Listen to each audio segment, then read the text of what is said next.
Hello, welcome to Mark Langley's Horsemanship Podcast, a podcast helping people to understand their horses better, to provide solutions in a calm, connected way.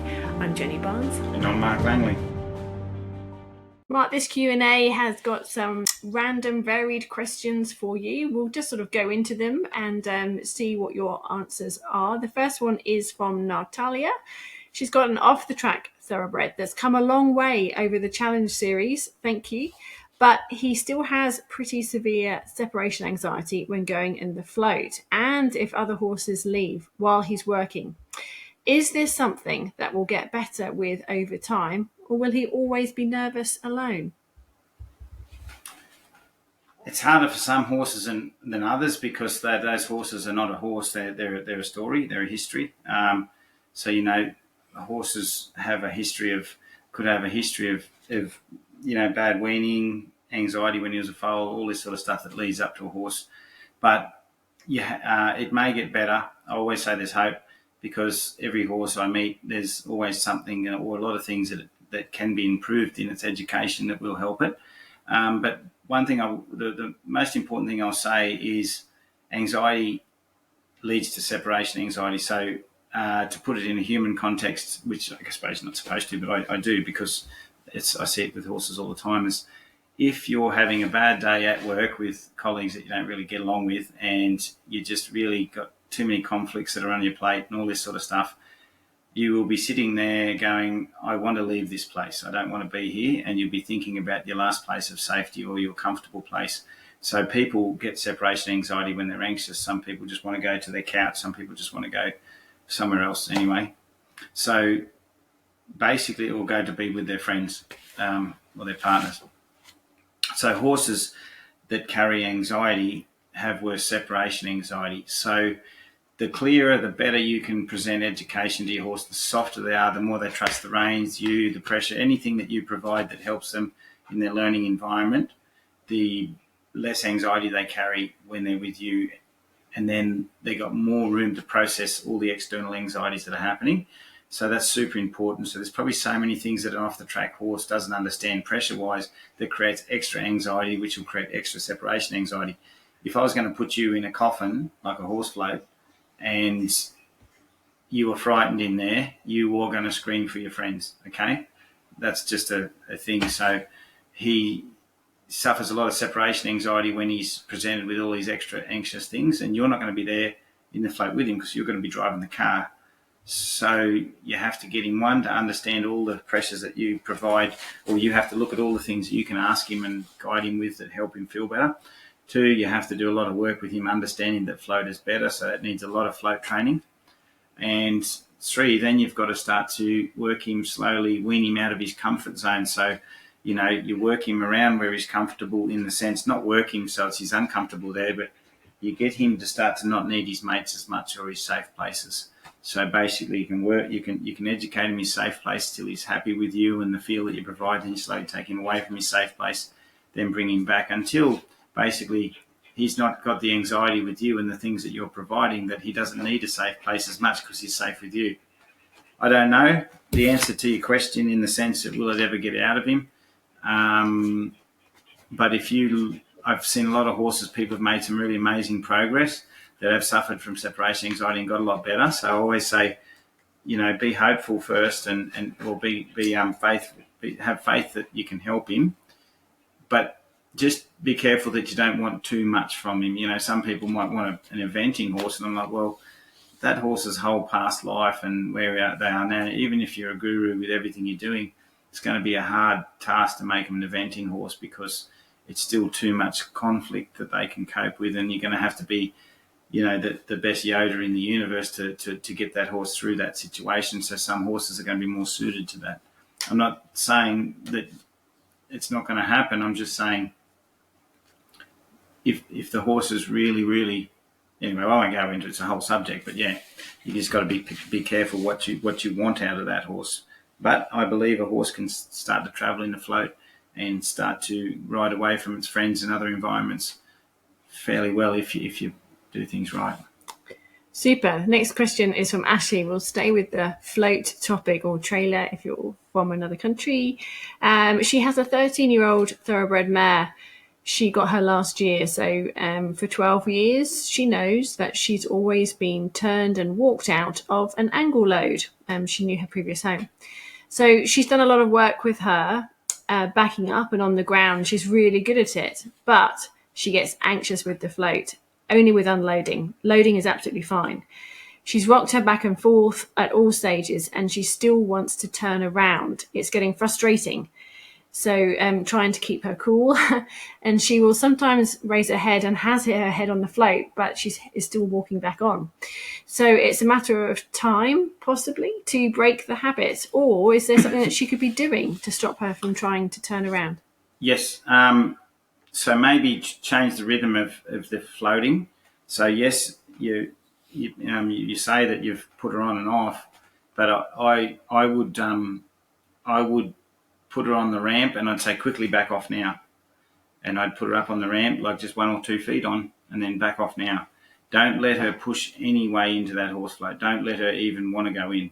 As in, a lot of horses have been mechanically taught to go in and then they come off. And I know you might have been slowly working on backwards and forwards, but I would say anytime she pushes to take a step forward, I'd say no, step back and try again until she softly follows the feel in every step of the way, that there's no, I've got to go in. If she's going, I've got to go in, and she pushes, and you can't change that thought very easily as she pushes weight into your hand, then I would say step back, don't push through my hand to go in, and feel for all the braces as she pushes to go up in there, and say don't brace, back off.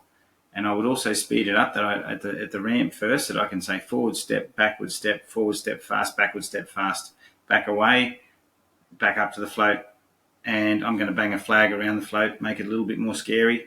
And can you go forwards and backwards softly whilst there's a bit of conflict around you, and follow the feel of the rein?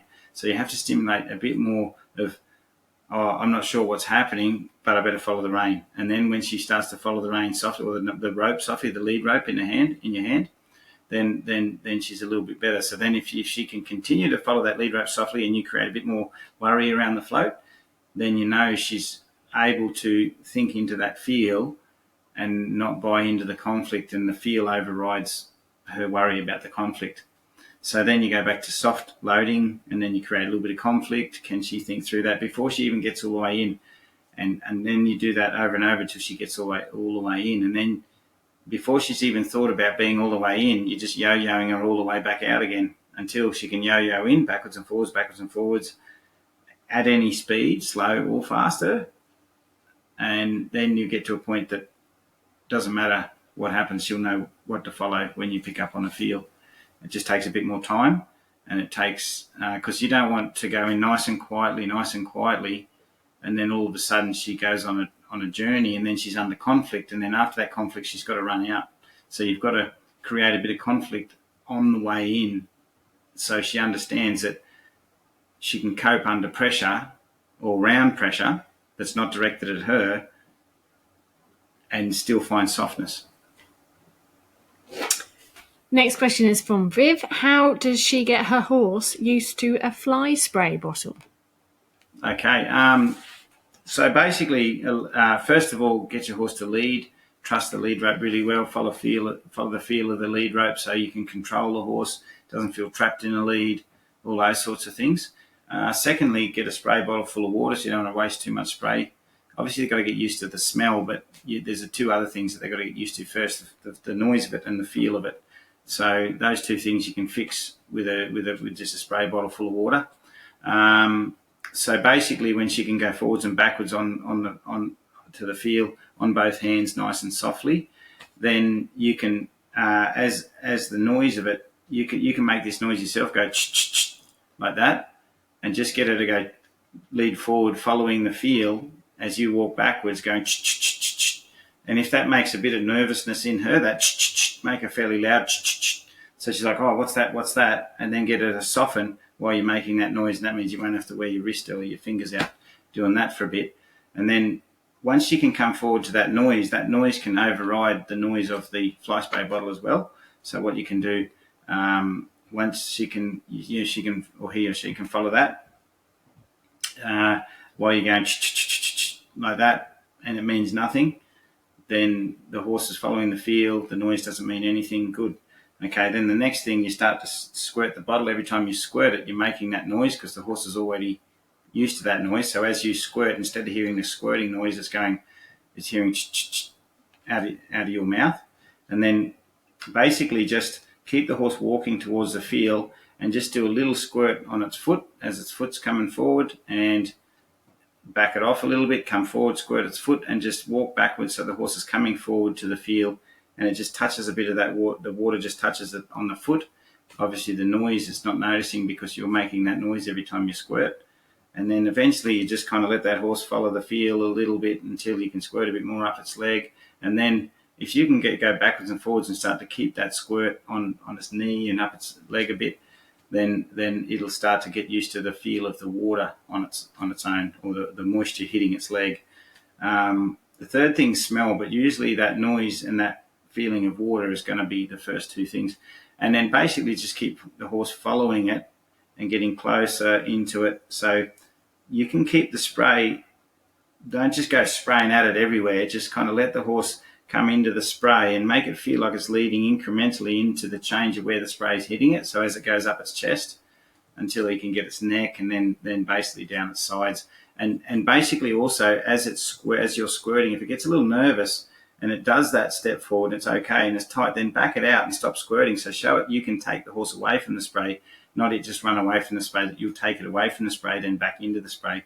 And you've seen me with sticks and that and flags, keep the flag fairly neutral as the horse comes in so he can touch the flag and then back away from it. And that's the same thing with the spray, is you're getting the horse to come into the spray, then back away from the spray. So you can keep the spray still in one spot and just get the horse to back into that spot, walk into that spot and then back out of that spot, walk into that spot. And when it can walk in and out of that spot, then you can move that spot of the spray and do it again until eventually, it doesn't matter, you can move the spray around or move the horse around. It's fine, to understand it in both, contexts. And then by that time, you could probably take away the noise and the horse will probably be fine with that. And then the third thing it's got to get used to is the smell. But I think if you've done those two things, the smell shouldn't be a problem, as long as you don't put it too much on its face for its first so many lessons. Just rub it on its face a little bit with a sponge for a little bit. Or you can just get a sponge, put the fly spray around its nose, lead it around so it gets used to the smell of the fly spray. And it's almost like, what some people used to do, when they take their horse to a show, they say the stallion wouldn't smell mares in season. They put a little Vicks around its nose so that overrides that smell of the mares in season. That will stop them noticing all the smells. I'm not saying everyone go and do that, but I'm just saying that's what people do. But if you had a little bit of fly spray already just around the muzzle area, then that smells in the horse's nose already. So then when you bring the fly spray in, you can sort of teach your horse to, it's already got the smell on its nose, so it'll get used to that smell. Next question is from Nicole. She has got some older horses that are not in such good health, and is likely that they're not going to make it through the winter. They've got arthritis, they've got sudden loss of sight, other health problems. So the one remaining horse, an 11-year-old gelding who is in great health, is going to be left alone. Have you got any ideas for making his loss any easier? He did have a sudden paddock mate loss last year, which he took really hard. These three horses have been together for over 3 years. I was sort of thinking about this one, and if the other two horses go away and he's left there on his own, it's going to be quite hard for him. That'll be quite a big deal. If you're going to get, my answer would be, if you want the process to be less noticeable for him, my inclination would be to take him away from that property. If you've got someone that's got another paddock somewhere, if you're going to get a companion for him, which I think is probably a good idea, I wouldn't just have two companions and then let the other two disappear and then he's on his own. So if you're going to get a companion for him, get the companion before the others have to be put down or whatever. Chuck him and the companion on a float, take them to another paddock for a week or so, do what you need to do at home. What happens is a horse in a new environment, a new stimulant. It will stress them a little bit, but because two horses get taken away and they're off their dunghill, there's no herd dynamics. There's no, I don't like you, I'm with these guys, you're not right for our herd.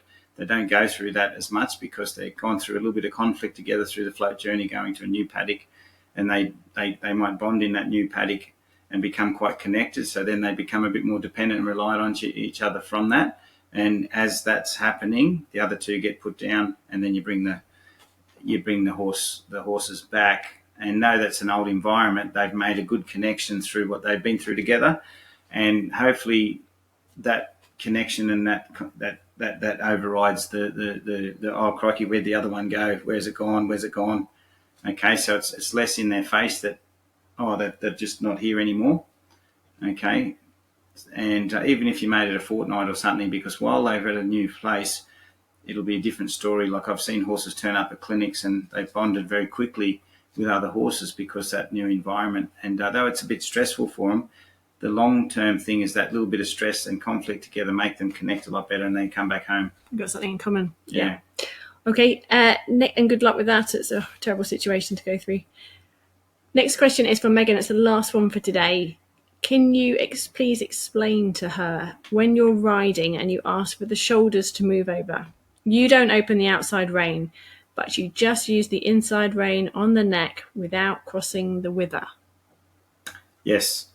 Now, sometimes it may cross the wither a little bit, but it's sort of pushing in the middle of the neck towards the outside ear.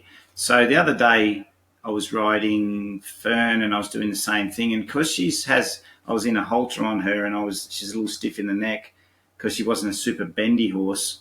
I was getting a bend and then I was helping her a little bit with the outside rein. The idea is not to use the outside rein, and I must admit I could say I was cheating a little bit, but I knew I was cheating, which means I'm not going to always use the outside rein. So in some instances, I will help a horse a little with that outside rein just to take that initial step, especially. So Fern was stiff, so it sounds like I'm contradicting myself here, but I just felt the need because of the halter to help her move the shoulders a little bit, because obviously a halter underneath here, it's not like a rein either side on a side pull bridle or a bit. So there's a little bit more of it's harder for them to read that, I suppose, because the pressure's coming from underneath, and when the rein's right against their neck, it's easy for them to back out a little bit too. So just to pull that out and help her slide, just helped her with that idea, and then soon enough she could do it without the need of the outside rein. And also with the horses that have done a lot of flexion in the past, the real ones that have been bent around a lot but not asked to balance, those horses, I've tended to help them in the early stages with an outside rein. So I'll get a good backup on them and I'll get good things like that. But I'm cutting a corner just to help them get the idea of shifting their wither early, because those horses have had a lot of lateral flexion, will just more pressure in one rein, they just bend, and they just bend. So if I can quickly just get them to say, hey, bend, slide with that outside rein, they go, oh, that worked. Until I can get them. But my ideal situation is I'm just picking up the inside rein to get them to yield the wither to the outside, because the outside rein is going to be for bigger things where we get that outside foot to really reach back and out. So we shouldn't have to be able to pull them out with that outside rein. It should be just all through the inside rein. But as I just explained, there's sometimes a time that just helping the horse a little bit find the answer. But people start to just always use that outside rein to draw them out, and then they're wasting the outside rein for the bigger movements later on that they'll need it for. So it's a yes and no thing depending on your horse, but no in the sense of you're aiming not to use that outside rein. If you did have to cut a little corner, it was for a very specific reason. But on a horse that's never been overflexed, and it's a pretty good travelling horse on an inside rein, it knows how to think in the inside rein. Once you've been working yourself and it hasn't, then usually they'll just follow the inside rein out without needing the outside rein. Okay, wonderful. I hope that helps, Megan, answer your question. Thank you for all those questions that have come through from the members. And Mark, we will see you again soon. Thanks, everybody. Thanks, Jenny. Just imagine how much you could learn from Mark and his unique perception. He's been developing training that turns many of the standard horsemanship approaches on their heads for decades, and to great benefit for all. Online training videos available now. marklangley.com.au